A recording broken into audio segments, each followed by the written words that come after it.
Silsilah Raja Kerajaan Cirebon. Siapa Raja Kerajaan Cirebon? Kerajaan Cirebon berdiri dengan dipimpin oleh seorang raja yang pertama Pangeran Cakrabuana. Pangeran Cakrabuana atau dikenal dengan nama Raden Walong Sungsang merupakan keturunan kerajaan Pajajaran. Saat berusia remaja, Pangeran Cakrabuana dikenal dengan nama Kian Santan karena telah memeluk agama Islam. Pangeran Cakrabuana tidak menjadi putra mahkota kerajaan Pajajaran sehingga ia mendirikan Istana Pangkuwati yang merupakan pusat pemerintahan Cirebon pada masanya. Yang kedua, Sunan Gunung Jati. Sunan Gunung Jati pada tahun 1479 pemerintahan Cirebon dipimpin oleh Syarif Hidayatullah. Ia merupakan putra dari adik Pangeran Cakrabuana. Syarif Hidayatullah atau dikenal dengan sebutan Sunan Gunung Jati mendapatkan gelar Temenggung Syarif Hidayatullah. Pada masa pemerintahannya, Cirebon mengalami masa kejayaan dan ia diyakini sebagai pendiri dinasti Raja-Raja Kesultanan Cirebon dan Kesultanan Banten, serta penyebar ajaran agama Islam di Jawa Barat. Yang ketiga, Fathahillah. Setelah Sunan Gunung Jati wafat, pemerintahan Cirebon mengalami kekosongan pemerintahan dan mulai diincar oleh FOC Belanda. Kemudian pemerintahan di bawah pemimpinan Fathahillah, akan tetapi Fathahillah hanya menjabat selama 2 tahun saja karena ia wafat pada tahun 1570 Masehi. Yang keempat, Persembahan Ratu. Setelah Fathahillah wafat, pemerintahan Cirebon jatuh kepada Pangeran Emas yang merupakan cucu Sunan Gunung Jati. Pangeran Emas mendapatkan gelar Penembahan Ratu ke-1 dan memerintah Kesultanan di Cirebon selama 79 tahun. Yang kemudian ia wafat pada tahun 1649 Masehi. Yang kelima, Persembahan Ratu Kedua. Persembahan Ratu Kedua menjabat sebagai Raja Cirebon menggantikan kakeknya, Pangeran Emas. Persembahan Ratu Kedua atau juga dikenal dengan nama Penembahan Ading Kusuma atau Pangeran Asmi.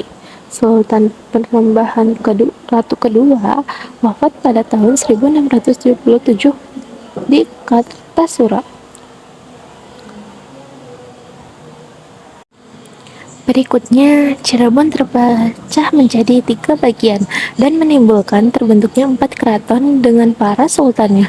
Timbulnya 4 keraton, sejarah Cirebon dimulai dari Kampung Kebon Pesisir.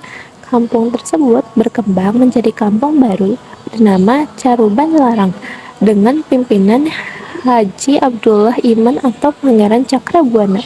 Pada tahun 1479, Caruban Larang berkembang dan disebut sebagai Nagarit Cirebon dengan pemimpinan oleh Temenggung Syarif Hidayatullah.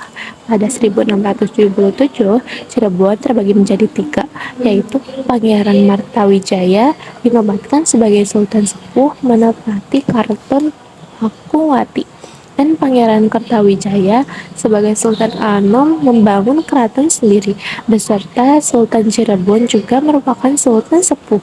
Dengan adanya ketiga sultan ini, berdirinya 3 keraton, yaitu Keraton Kesepuhan, Keraton Kanoman, dan Keraton Kacirebonan. Selain itu, berdiri pula keraton lainnya yang disebut Keraton Gebang. Puncak kejayaan Kerajaan Cirebon pada tahun 1429 hingga 1568 Masehi. Kerajaan Cirebon dipimpin oleh raja terkenal yang bernama Syarif Hidayatullah atau Sunan Gunung Jati. Kepopuleran nama Sunan Gunung Jati diyakini sebagai pendiri dinasti Raja-Raja Kesultanan Cirebon dan Kesultanan Banten. Beliau juga menyebarkan ajaran agama Islam di Jawa Barat. Sunan Gunung Jati membawa Cirebon ke puncak kejayaan dan berperan besar dalam penyebaran agama Islam di Cirebon. Sunan Gunung Jati memperluas wilayah Cirebon hingga ke Banten, Sunda Kelapa, dan Raja Galuh.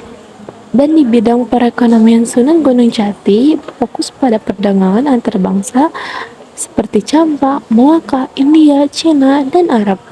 Kebetulan Kerajaan Cirebon pada tahun 1666 merupakan tahun dimulainya keruntuhan Kerajaan Cirebon. Pada tahun ini, pemerintahan Cirebon dipimpin oleh Penembahan Ratu Kedua atau panggilan rasmi. Keruntuhan Cirebon disebabkan oleh fitnah yang dilayangkan oleh Sultan Amangkurat I, mertua Penembahan Ratu Kedua yang juga menjabat sebagai Raja Mataram. Sultan Amangkurat I memfitnah Penembahan Ratu Kedua dan mengasingkan di Surakarta. Hingga pada masanya pengasingan, Penembahan Ratu Kedua meninggal dunia dan Cirebon mengalami kekosongan pemerintahan. Kemudian Mataram mengambil alih Cirebon. Mengetahui hal tersebut, Sultan Ageng Tirtayasa Raja Banten marah dan turun tangan melawan Mataram. Kemudian ia pun turut diasingkan. Setelah itu, Kesultanan Cirebon terpecah menjadi 3 bagian. Terpecahnya Cirebon ini sebagai tanda runtuhnya Cirebon, dan kondisi ini didukung dengan politik atau adu domba FOC. Sekian dari saya. Wassalamualaikum warahmatullahi wabarakatuh.